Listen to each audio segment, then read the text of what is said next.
Behaviour change is hard. I think that's something we can all admit, whether you're a GP helping a patient be more active or you're a leader who wants members of your team to take more responsibility. Working towards a long-term change isn't always easy. So this week, I'm talking to Alasdair Kant. He's an expert in behaviour change and motivational interviewing. Now, in this episode, I asked Alasdair to coach me through one of my own challenges, which is shutting down properly at the end of the day, trying not to fit in just one more task or one more email before I head to spend time with my family.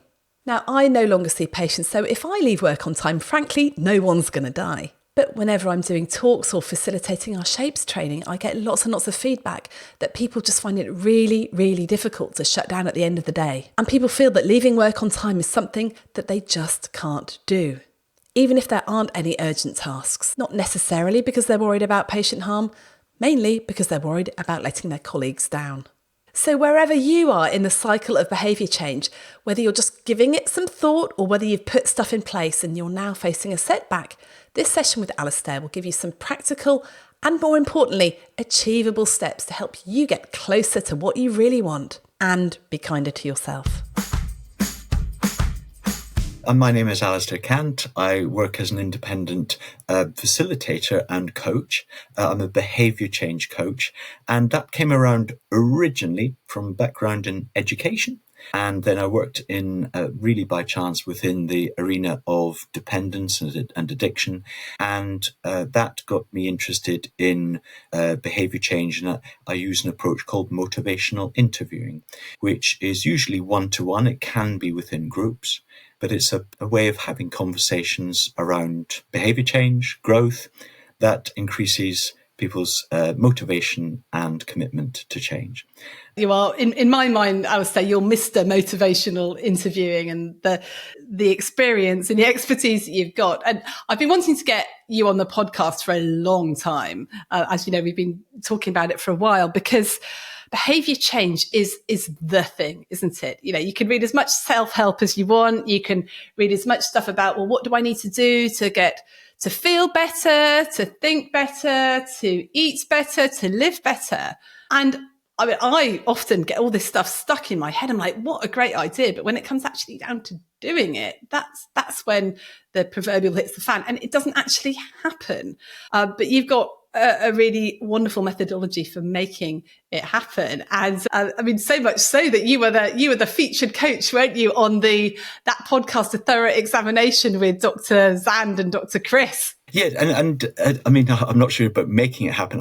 Certainly, we can facilitate conversations that allow something different to happen for individuals. And yes, that was a good example of often I have to work under quite some pressure. There's not a lot of time. Most of the conversations I have is where people don't want to change anything, and that's okay. And then we work with that. So it's an approach which really doesn't have a strong driving agenda of I've got to change, because actually what we try to do is ensure that people have autonomy where they can. They have, the jargon is agency for their own change. And once we let go of having to do this thing of behaviour change, which creates a kind of tyranny, then actually something else can happen. Yeah, we'll put the link to that podcast. It's a really beautiful example of actually you digging down deep to get to the underlying agenda. And it turned out not to be about the behaviour that you saw at all. It was all about the underlying stuff that was going on for them. It often is. And that's the thing. When we listen well, it's therapeutic. It's not therapy. And we'll often hear something different, that people have got caught in some kind of tussle with somebody else, and their energy is about keeping people at bay or just getting people off their backs, all of that stuff. So a lot of people listening to this podcast will be doctors, nurses, other healthcare professionals that obviously really want to help their patients change their behaviour. This podcast is predominantly for us, to help us beat burnout and work happier. And so the sort of behaviour change I'd love to talk to you about is stuff that actually we do want to change. We really want to change. So there's not that blocker of we don't want to, because yes, trying to help someone change the behaviour and they don't really want to, that's really hard. But what stops us changing when we really wants to. It's yes. What we notice for most, if not all of us, we are creatures of routine, and routines become surprisingly comfortable. And while we may want to change, and if we take an example of whatever it is, maybe snacking in the evenings, or whatever the behaviour is, or talking with somebody about whether it's their weight or their drinking, we may want that for ourselves or for somebody else, and it just feels a bit overwhelming because of what's to happen. And also we underestimate the extent to which routines are comforting. Now, if I take a very little example, I was working with a group yesterday, a group of 25 people. We were going in and out of a room over lunchtime and break times, just classic sort of training thing. We noticed that people go to their chair, their space. We go back, we default back to where's my seat, my place. It's even little things in life. And actually, when people get into routines in the evenings or things, there are certain comforting routines we have. And it's trying to be mindful or aware of those, because we often do things without thinking. So those are two first things that I'd explore with people, because what's happened is, as we've got into patterns of behaviour, it's become almost automatic. So the tram line we're on becomes a furrow, becomes a rut. It gets deeper and deeper, and that's where it gets more comforting. And it's actually surprisingly hard to break that. We can sometimes for a short time, but then there's a gravitational pull back into the routine. I'm presuming that when people say, well, I want to change, I'm thinking, yeah, I would love to, give up sugar and be really healthy. But actually, I like eating it. So even though I want to, I want the outcome of it. But actually, the other outcome, the short-term outcome of when I'm doing it is just, gives a bit of dopamine when you've got that energy crash. It's giving you that short-term win. And it must be very hard to, well, I know it's very hard to overcome that short-termism of the, you're either going away from something, you're either trying to avoid something, and that gives you some relief because I've avoided it, or I've got some short-term dopamine, even though we've not done the thing that we want to do in the long term. So is it that you're just always fighting a losing battle with behaviour change? Well, it's interesting to listen to your language there. Give up sugar. That's a big statement, and your body language momentarily reached right out to the edge. So what we're getting is a kind of polarization, and this is very common. This is what people have, this sort of it's the top of the mountain stuff. Now, actually, if we do that once or twice, that's a step. And just being aware and being kind to ourselves. It is a really addictive substance. It's not going to be easy, but actually, if we manage to do it once or twice, what happened there? And that's a small success. So we listen very carefully to the language and actually always try to work in a reality, not as with some sort of an ambition which just can feel so daunting. We don't really get to the start line, or we do, and then we feel, oh, we'll never get there.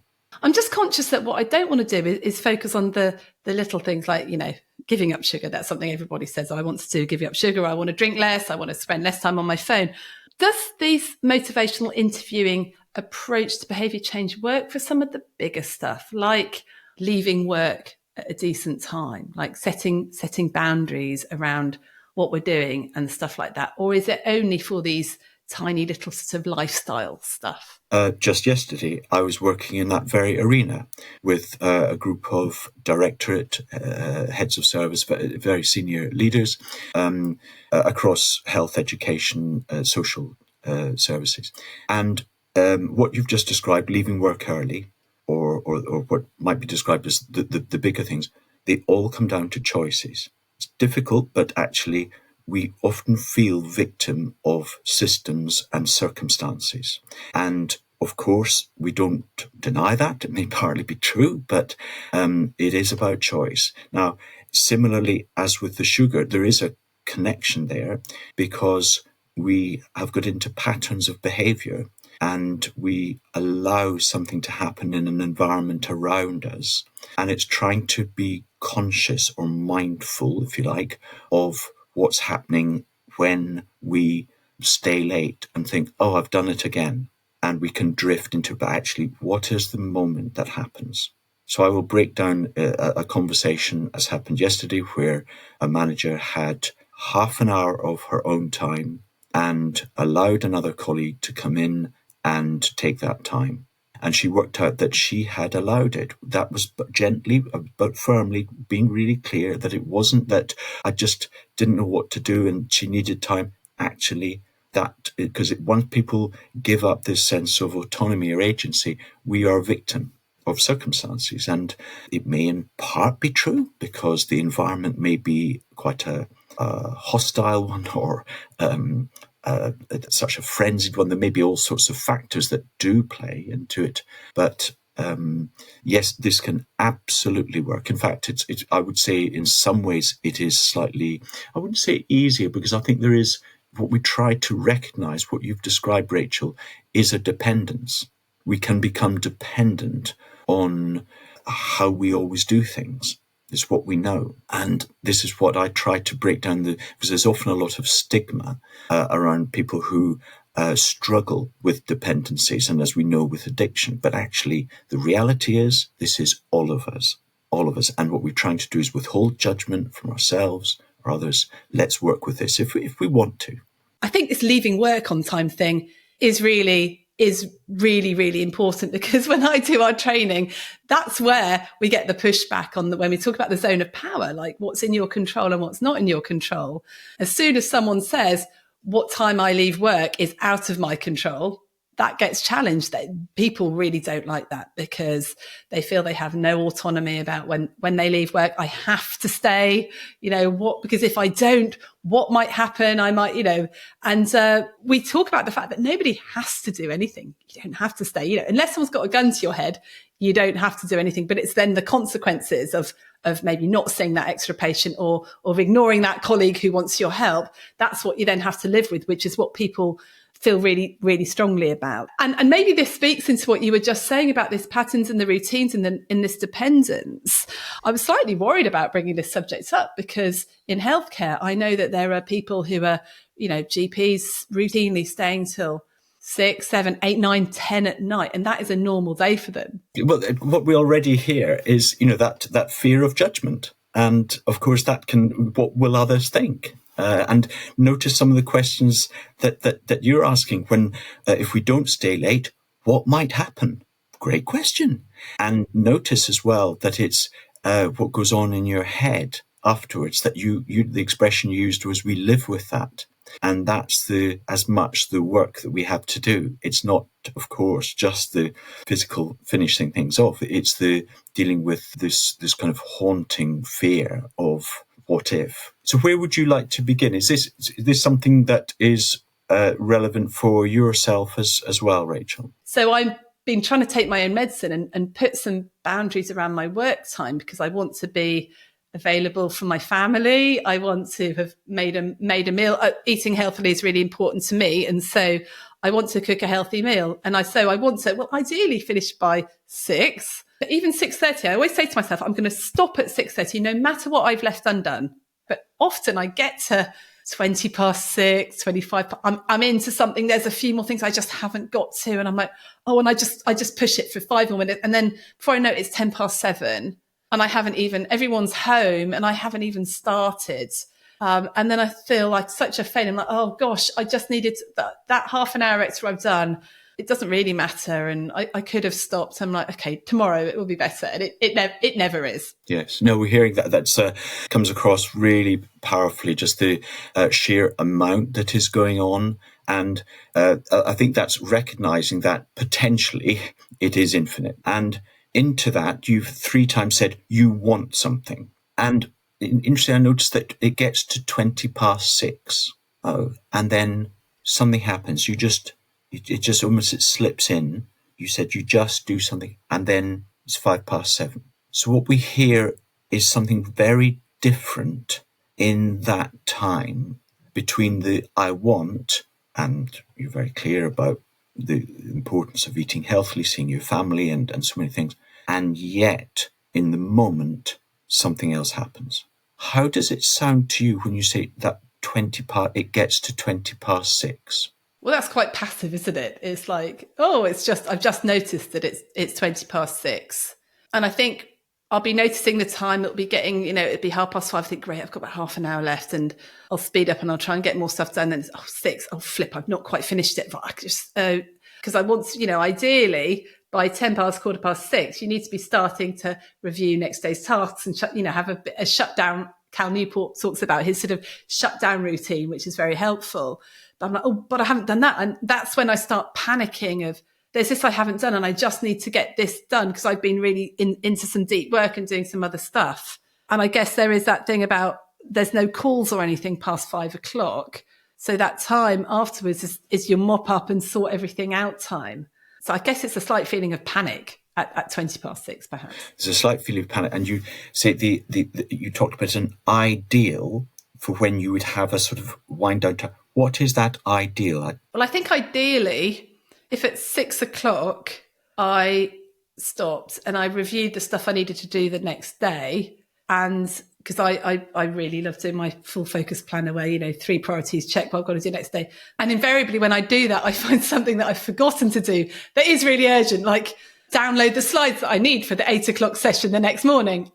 And then I spend the time doing that and suddenly, it's another hour has gone past. Okay. So we're hearing about a more realistic time, like 6 o'clock or whenever works for you, and you find something that has to be done. But that sounds that happens from time to time. That would not always be the case. Is that right? It's probably the case at least 50, 60% of the time because I've been focusing on something else. Like yesterday, I was developing a pod course. I was having to record lots of stuff. Things have taken a lot longer than I thought they were going to take. So that slips into the admin time, the email time, the replying to customers and clients and things like that. So those become urgent. And if we go back to this, that there is no end to this. There's always going to be something, but notice it slips in. It just gets to that. That is what we're trying to do is be aware, bring to the realm of consciousness things that are just happening.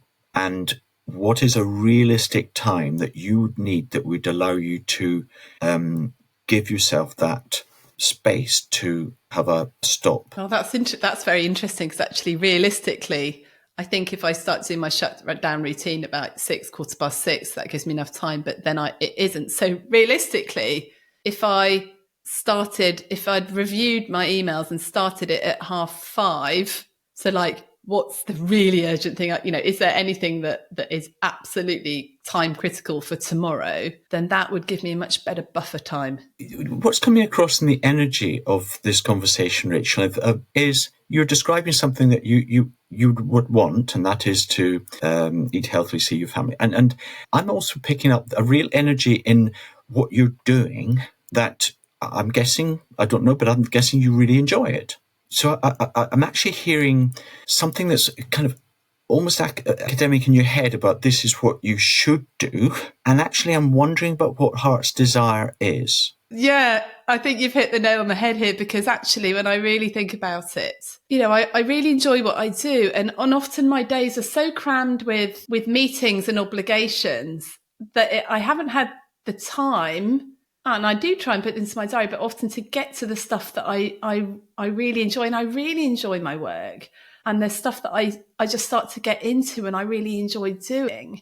And because you don't have, after work between 5 and 6:30, and I think for, people at their practices, once the patients have gone, that's when you can get into doing some of the stuff, which is quite, yes, there's all the paperwork, but there's other stuff that's quite rewarding. And because you haven't got those interruptions, that's sort of your time to get on with it. But then suddenly you've got the family stuff that you also want to do. And the phrase, I've been reading some books around the second half of life and workaholism and all this sort of stuff. So part of me's thinking, there's a slight shame thing going on for me that, am I a workaholic? Because I would quite happily keep working because I enjoy it and I'm engaged and it's when I can create. But I don't, the other bit of me doesn't want to. I want to have time for my family. I enjoy being with my family. But it's this tussle, and I do feel like I'm being pulled away from my work sometimes. No, thank you, Rachel, for that honesty. That is, I think you speak for all of us, where there is real conflict, and that's okay. And we notice again what your colleagues often said: what will other people think? And often it's about an expectation that is around us, that's often unspoken but there. And it's once we can be honest with ourselves and those around us to work out, okay, what do we do with this? Here we see what this is, and what do I really want? And it may be having some deals with yourself that allows you to be able to indulge that which you love. And we're not saying you don't love your family. It's just that there's a push pull, and to be able to find a way that is right for you, rather than something that is perhaps conforms to what would be an expectation, whether it's a 6:30 every day or whatever it is. So where does this take you? What's going on in your head now, Rachel? What's going on in my head is, it's like, do I really want to stop work at 6:30? Because I do want to, because I do not want work to be my entire life. And I know that my other colleagues listening to the podcast would also say that they do not want work to take up their whole life, because the busy life is the empty life. And it comes at a cost. It comes at a cost of family and friends and hobbies and just having that other world and doing other stuff that you enjoy. And it is interesting, because when you're working, like, that feels like your whole world. And then when you're off playing tennis from the garden, work doesn't matter so much anymore. It's just this sort of head mindset shift, isn't it? And can I just sort of stop here and go a little bit meta now? Is this really the heart of behaviour change? You've got to really work out what the underlying deep reasons are, rather than just sort of scooting along the surface and being very transactional about it. Well, we can do. That's what, when we listen carefully, we will hear. So I'm hearing this tussle earlier on. I actually thought, oh, this is interesting. What's going on here? Now, my job is just to be curious and to be kind. It's not doing anything that's probing or is inappropriate, but I will go further. But for example, we can keep it much lighter, and we could do incremental change where you set boundaries when you need to set a boundary to get to your ideals. You give yourself a certain amount of time, and you, instead of leaving at 7, you leave at 7:15. We can do it that way. And that very often I find there's something else going on. And if we can help people to get to the heart of what this is about, they can go away and explore it for themselves if they are serious, and have conversations with others around them, and then get support, because often we feel quite alone in it. And actually there's people around us who can support us with that. So in answer to your question, it's kind of both and. I can take it to quite a practical, more light level when often GPs and nurse health practitioners will have to do that. And there's times, where I've had a GP, when I went to my GP because I was just feeling very, very tired all the time. And what he did was he just pushed his computer away and he said, describe your week. And I just said a few things of what was going on. And he said, how does that sound to you?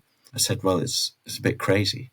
And what he did was he listened for a minute and a half, and he asked me a question, and it was transforming, Rachel. I still remember it this moment. And something about him pushing, he just pushed it away and just turned and gave me for a moment undivided attention. It was brilliant.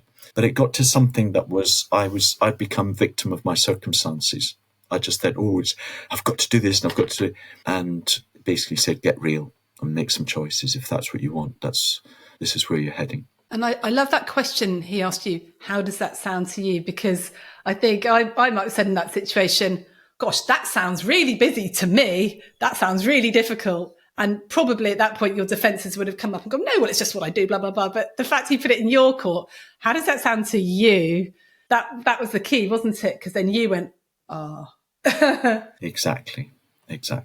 So it can be done at both ends in answer to that question. And these are you've spotted something really important, that we're trying to share responsibility, not that the practitioner has to be this expert all the time. Just help them facilitate a conversation where they hear themselves and have some sort of agency in this too, with support. It's not an alone thing, but to try to find a way through.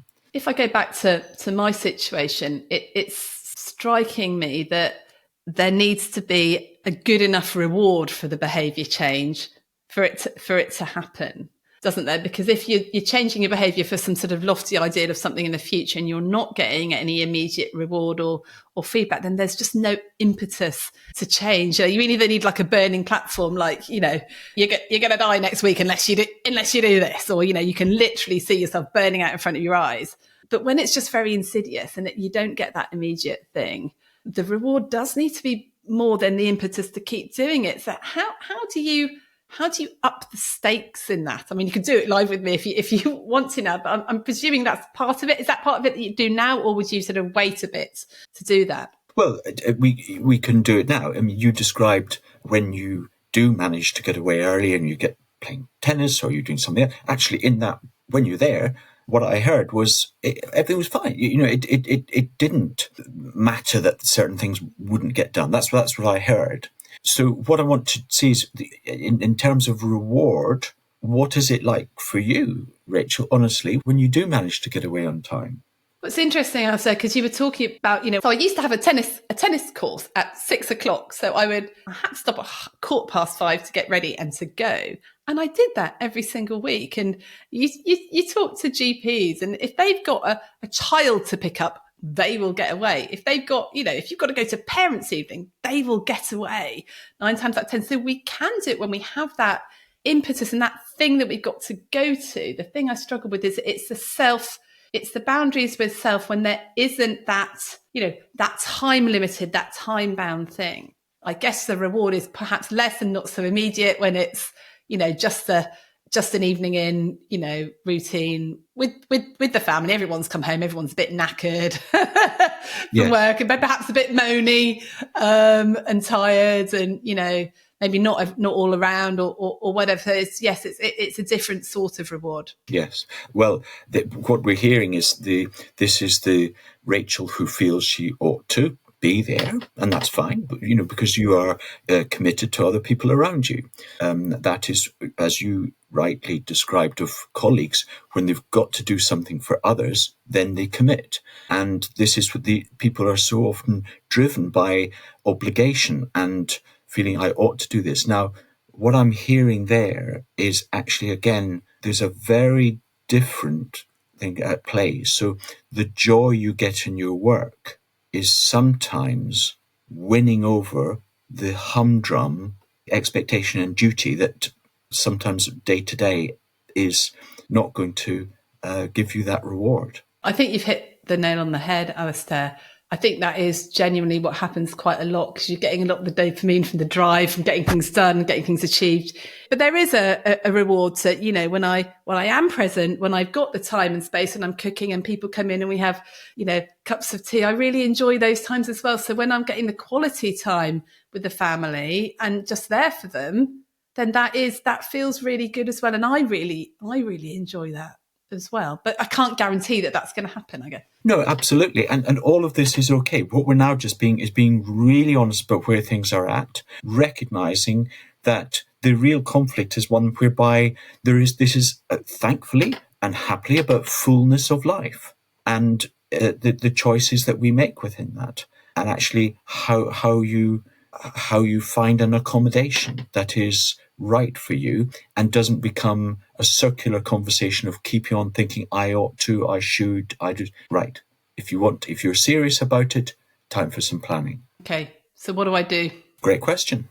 You've begun a lot of you've actually come up, if you think through what you've talked about, you've begun your plan.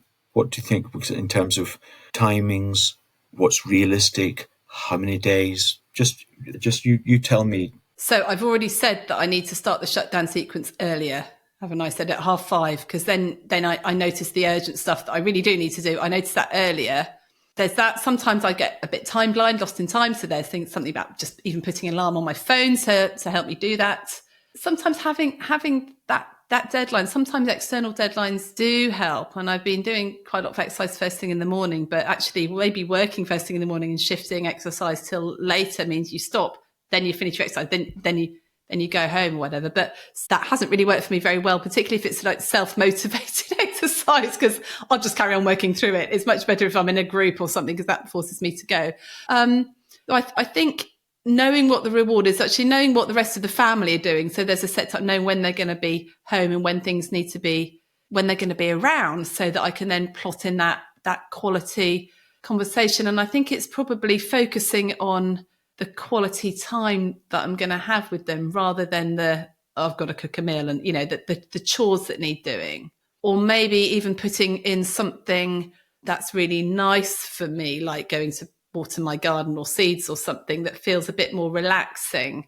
And we talk about in some of our training about the transition zone between work and home. And if you are working at home, you've got to sort of create that somehow, haven't you? So even walking around the block or something that I could do to actually delineate, no, work has stopped, we're doing this. But there needs to be a reward for stopping. Yeah, no, that's really clear. So we've got 5:30, and you find some way in which you actually have an alarm there, and that tells you that you're beginning that. We've also heard that sometimes having an accountability to a group, if you're doing exercise, if it's just for yourself, that doesn't work so well. Then thinking about your family, it's about being able to be sure there will be some quality time, and however many times a week, let's be realistic about that. But we've also, and we could hear the energy in your voice, of course, chores. And that's going to be part of it. And that's okay. So within all of this mix, we find something that improves the situation. We may not get to the equivalent of no more sugar, that polarity, but we can improve, and it's down to you with others, with support. So where do you leave people with then? Is that typically where you'd finish things in a motivational interview and conversation? Is there anything else that you might add in there? Well, it depends what we're doing. I mean, in this one, I'm pushing you perhaps a bit, being a bit firmer, perhaps, if you like, because, that is where I feel like I can do. Partly we know each other, and I know something of what I want to demonstrate. But what I would try to do is make somebody feel okay about what the next day is going to be. So I might then just say, Rachel, from our conversation, what's going to be different? And so I know that when I've done some training with you before, you've also mentioned setbacks and what we do with that. Because what happens when this evening I've got all these good intentions and maybe I manage it tonight and tomorrow, but then the next day I just completely forget and it's 7:10 again. I think, oh, I've screwed it up. I'm never gonna manage this. Is that something that just completely derails people then? It can do, because, again, a word we've talked about a lot is you recognising what we'd like to do, ought to do, should do, and expectation, all of that. And in the cycle of behaviour change that we use in motivational interviewing, there's a stage between maintenance of the new behaviour, which is leaving work at or near to 6:30 every evening, and finding a reward that would work for you and so forth. So that's the new behaviours. And what can happen is we can, over time, relapse to the default setting, which is the old established patterns of just carrying on and working till 8. But actually, there is another stage, and that's called lapse. And it's a blip or a setback. And what we try to recognise is that the reality of life means there will be setbacks from which we can learn. So if we just try to withhold judgment about ourselves, just say, this is what happens, okay, what went on there, and explore that, we can actually discover something, create our own wisdom, or build on our life knowledge and wisdom through these experiences, because we all have setbacks. So yes, that's a lapse is a natural part of, who among us don't have setbacks and lapses? It's just the reality. But sadly, people can feel, I'm back to square one. It was all going so well. And this is why this phenomenon of people joining a gym, and they do really well for 4 weeks, and then, it gets challenging, and then they say, oh, and I've stopped going. And actually, they hadn't really. They just had a temporary thing, and it's just hard to get back on. But actually, it's reality. I love that idea of a lapse versus a relapse. So, actually, I had a relapse. I've gone back to default. Actually, no, I've just had a quick lapse. And, I've been trying to play a lot more tennis recently, and it's a very frustrating game, can I just say it? But every time I do a bad shot, I'm really trying to get myself into, rather than berating myself for the shot and going, right, what can I learn from that shot that I just played? Oh, it's because I didn't stop before I hit the ball. It's because I didn't bend my legs when I hit it. It's so next time I will do this. And that's really, really helped me. And I love that. If you would just apply that. So next time I work until 7:10 and I'm really late for dinner and stuff, I go, okay, what happened there? What happened there in the system that could be changed, rather than beating myself and go, That's brilliant, Rachel. And what comes across here is, your commitment to your work and to others, your commitment to change. It really does come across very strongly. And within that also, what you've spotted is this importance of self-talk. Very often that expression, we berate ourselves. And that it's so unhelpful. You miss a shot. Oh, okay. And just allow it to be neutral. And the joy of being there in that moment, and then the learning about, as you said, the swing or the legs or what's going on. That's then when we can be at ease with ourselves and those around us. But there's so much judgment all too often on ourselves. Oh, I've messed up. I've screwed. This is just how I am. And then, of course, we pile on this onto ourselves. So I think you've spotted something really, really important, Rachel. Thank you. Well, I think that thing about judgment is so important, because I think, when you're a professional, you've got a lot of responsibility. There's judgment. If you're damned if you do, you're damned if you don't. So you judge yourself for staying late at work, and you judge yourself for not staying late at work. And with all that judgment and shame, then it becomes really hard, presumably, to make any sort of positive behaviour change. Exactly. And what I think you've beautifully described that. So once we say, okay, that's where we're at, as you say, damned if you do, damned if you don't, there's judgment all around us. Okay, that's where we're at. Let's get real. So what are we going to do? Because what we're doing is you're bringing to the realm of consciousness things that are just around. We're noticing it. Okay, what should we do? I do tend to push people a little bit, and I hope you've been okay with that. It's been wonderful, Alasdair, because one of the things I've noticed with you is you are incredibly, there's a few skills that I've noticed for you. You're incredibly supportive. So I don't actually feel pushed at all. I feel like you're 100% on my side, and you've been really kind and really, I feel just a lot of support from you. But the other thing I've noticed is you've been listening and noticing really, really hard. Like, you've noticed things that I knew were going on for me, but I hadn't told you. But you just picked up on that. So there's the noticing, there's the non-judgmentalness, if that's a word, or the non-judgment, which is really helpful, because the minute there's any judgment, one just gets defensive, don't you?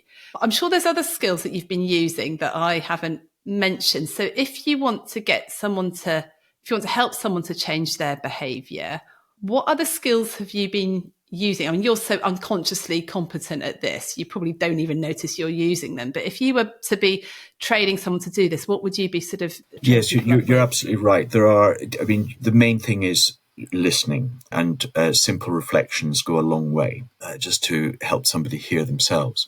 But there will be other techniques, for example, where there's a power imbalance, and a doctor, whoever the medical practitioner is, they will sometimes express more puzzlement about something than they would ordinarily, because they're trying to convey that they're struggling to understand something to help the person feel more at ease to talk.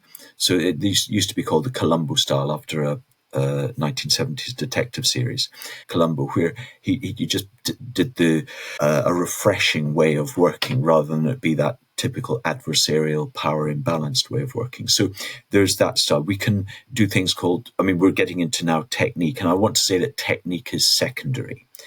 Because firstly is about the quality of listening, but often if we want people to be honest about how much they drink, I might, if I'm chatting with a colleague, say, what are we talking here? And I will overstate. So we're taking a guess. And so that in that moment, instead of it's not a couple of bottles of wine, oh no, of course not, it's half a bottle. But in that moment, they feel better about telling us the truth. And this is because of judgment. So we help people feel comfortable about being honest with ourselves, because as you heard in our conversation, if we're not being honest, we just get nowhere. So there are many, many techniques, but I want to emphasize, Rachel, of course, we could never sort of, I'm not saying it's a science or it's anything other than really being generous in listening. That's the main thing. That takes us 3/4 of the distance. The technique is secondary. Listening and noticing. I love the Columbo thing. I still remember him with his cigar going, I'm just curious. Tell tell me more. And then people really get to it. The suspect thinks they're dealing with the fool, and they just feel at ease and they talk more. But he actually, it's a very clever script, but he's listening more. Louis Theroux does this. There's many very skillful journalists who manage to help people feel more at ease and talk more. And it's rather than just be too combative or too clever. Actually, that's partly the problem. Not everybody is going to have access to an amazing coach like you. Is there some of these techniques that one could use on oneself? And if so, how would we do that? I think being able to work out the difference between what we ought to do and what we really want to do is where I would begin with that, Rachel. I would want that people can find somebody to talk with wherever. I mean, the work I do is in an arena where we're working with vulnerable families, and that's not my word. That's because I think we're all vulnerable in some ways, but there are issues around dependence and mental health issues and domestic abuse, and there's very often it's a struggle to find resource, but it is there. And it is there often in the most simple things within community. And we want someone who is, where they can find somewhere where there's loving kindness. And it's there in the community. Just if we can be willing to be honest and just talk a little bit. Do not be alone in this. There are many injustices that hold people in behaviours that they wouldn't necessarily have chosen way back. But we want that people do not feel alone. So reach out, find, forgive me, that sounds a cliche, but just find someone to talk with is what I would say. Actually, that is such brilliant advice, because when I think about, when I change behaviour, it's always after a conversation with someone. It's like I'll talk to my best mate and I'll talk something through, and then I'll come up with something I'm going to do. Been really helpful. The conversation we've had here, it is hard to do on your own. So if we can just listen to each other with curiosity and non-judgment, and maybe those magic questions of, what does that sound like to you, or what would you advise someone else to do? So they can start to solve the problem. It's a great observation. Yes, it's often said culture, whether it's family culture, our own culture, organizational culture, it changes conversation by conversation. We are creatures of, generally we need each other. So Alasdair, I know that you're doing all over the country for this. You really love to work in the preventative space, both in health and social care. And if anyone could ever attend one of Alasdair's training, it's absolutely fantastic. I've been to some myself. So how can people get hold of you if they want to know more? Well, it's through our website, which is cambridgetraining.org. I'm also on LinkedIn, just in my name. And have a Twitter handle, again, just X handle, whatever it is, just on my name as I can. So it's the area that I do want to help people find a way for themselves to change where they wish to. And it's about preventing rather than reacting. So trying to respond earlier. And it is possible. So yes, you're right. That's the arena that I like you, just so enjoy and love doing, because you care about people who deserve better, actually. They deserve better conversations. So for 3 top tips for having those better conversations? Work out what you want. So let go of what you ought to do. And then go to what you ought to do, but firstly be real about what you want, then go to obligation, because if it's obligation first, it rarely works. I would say break it down into small steps. Whatever it is, if you're trying to get away from work at 6:30, if you can get away at 6:25, that's the result. Or it's 25. Break it down into small, doable steps. And forgiveness of ourselves, forgiveness of people around us. If we are kind to ourselves and kind to those around us and recognise there's a huge amount of judgment and expectation, once we notice it, just let go of that. So I would say forgiveness is a really important one when it comes to behaviour change. So thank you so much. That's a great place to end. And there's so much more I want to ask you. So will you come back on the podcast again soon? We can talk more about this. Rachel, I've loved this. It's wonderful to just talk openly about this, and I'd be delighted to. So I wish you all the very best in all your endeavours, and also to all your listeners. I wish you everybody such health and strength and peace as well.